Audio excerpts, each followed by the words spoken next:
Next on Newsmax Prime, the U.S. and other world powers have reached an agreement with Iran on that nuclear deal. We'll have reaction from Dershowitz, Alireza Jafarzadeh, and the former director of Central Intelligence, James Woolsey. And later, Pat Buchanan with his take on what Donald Trump has done to the 2016 GOP presidential field. Plus, we'll hear from David Goodfriend and Liz Peek in our political panel. Newsmax Prime for Tuesday, July 14th starts now.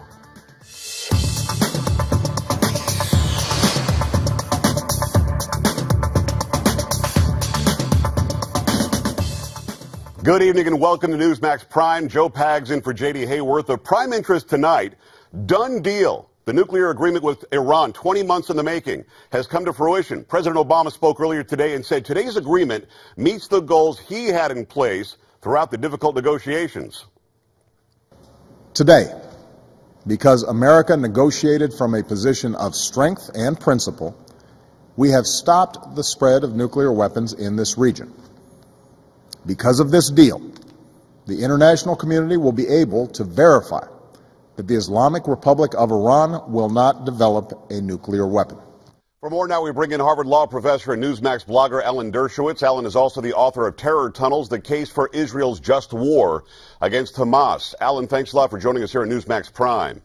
Thank you for having me. Hey, after 20 months, an agreement has been reached on two words we never thought we would hear together. We also hoped we'd never hear them together: Iran and nuclear. Your reaction today? Well, it depends on which deal has been signed.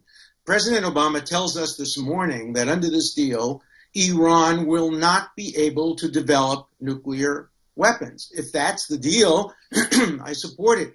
But just a few months ago, he told Jeffrey Goldberg and others something very, very different. He said that within 10 years, Iran will be able to develop nuclear weapons. And under this deal, it can continue to work on nuclear triggers, on nuclear delivery systems. So is this a deal that prevents Iran from ever developing nuclear weapons? If so, I support it. Is it a deal that absolutely guarantees that Iran will have nuclear weapons in 10 years? If so, I think all people would strongly oppose it. So we have to know, is this a 10-year deal or is this a permanent deal? The president has told us both things. Now he has an obligation to tell us which it is. Those are the extremely important and operative questions. You know, reaction came swiftly from Israel earlier today as well. Let's take a quick listen. What a stunning, historic mistake. Israel is not bound by this deal with Iran, and Israel is not bound by this deal with Iran because Iran continues to seek our destruction. We will always defend ourselves.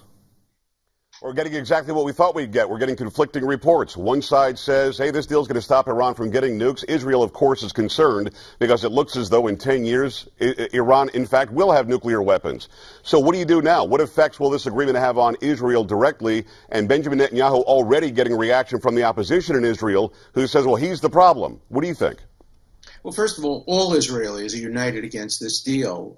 The opposition is against this deal, too. Of course, the issue is, the opposition is always going to say Netanyahu didn't do a good enough job. But everybody in Israel is opposed to this deal. Almost all Republicans are in the United States. Many Democrats are. Some who are opposed to it won't vote that way, but in their heart and heart, they know that this is a very dangerous deal. As I said, it depends on the nature of the deal. If it's a permanent prevention of Iran developing nuclear weapons, 3 cheers.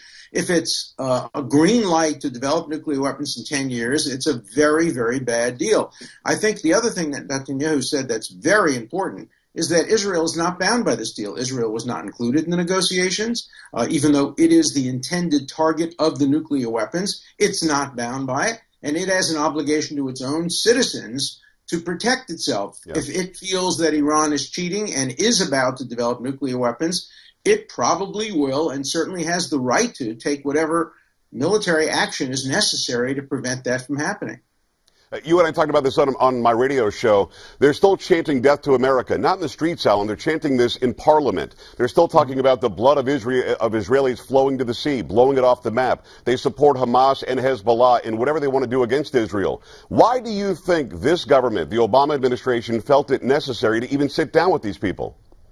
Well, I think they created a very bad negotiating posture from the very beginning. They took the military option off the table. All the Iranians knew immediately that Obama did not really have a military option. Yeah. They told the Iranians that the sanctions would weaken if the deal fell through, and they put the Iranians in a very, very good position to negotiate hard. And that's why we did cross some of our red lines that we said we wouldn't cross. We were out-negotiated by the Iranians. Now, it remains to be seen what the final deal actually says, means, and in practice will cause. And if it is a deal that will ultimately prevent Iran from ever developing nuclear weapons, it's a good deal. I do not think that this is that deal. I don't think the president was straight with us this morning when he said twice in his statement that Iran will not get a nuclear weapon.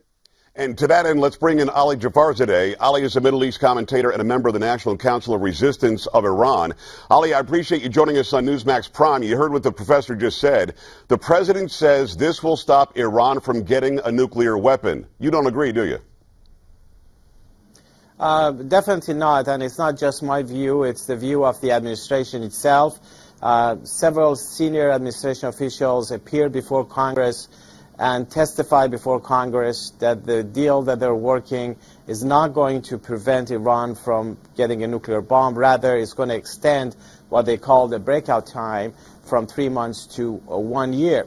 The problem with this agreement, based on what it was stated, and of course there is a 159-page document that I haven't read it yet, and we just took a glance at it, and I don't think anybody has had a chance to review it in details. But some of the problems you can highlight is that it legitimizes the entire nuclear infrastructure of the Iranian regime.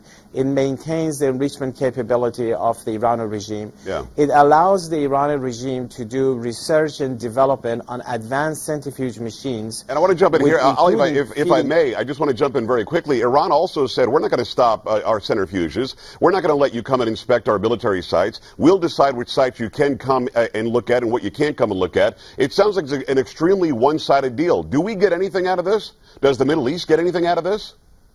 Does Israel get anything out of this? You mentioned about the issue of access to these sites. I mean, the process is explained in the agreement to the extent that I had the opportunity to look at it is actually not acceptable because it will allow the Iranian regime to get into going back and forth for as long as they can drag it, and then there is a body that is going to look at it, and then there's going to be, by the time you can really get access, if you ever get access to some sites, it's definitely over a month. And that's enough time for Iran to tamper evidence, as they have done before. On numerous occasions in the past, when the IAEA was delayed having access to certain suspect sites, the Iran regime managed to raise the whole buildings or change the modifications, remove the evidence. And this is not the kind of verification you want with a regime that has been proven to lie and cheat in the past and is at the same time the world's leading state sponsor of terror. I hear you. Professor, I got to ask you this, politically speaking, this administration has not been very friendly to Israel. Is this going to be the impetus for maybe the Jewish voters in the United States to reconsider their loyalty to the Democrats? Well, I think this should be a bipartisan issue. All Democrats, all Republicans should be looking at this deal very skeptically. If, on the other hand, it becomes a partisan issue and the Democrats support the deal and the Republicans oppose the deal, it could have an impact on the election. It's a little early to tell that.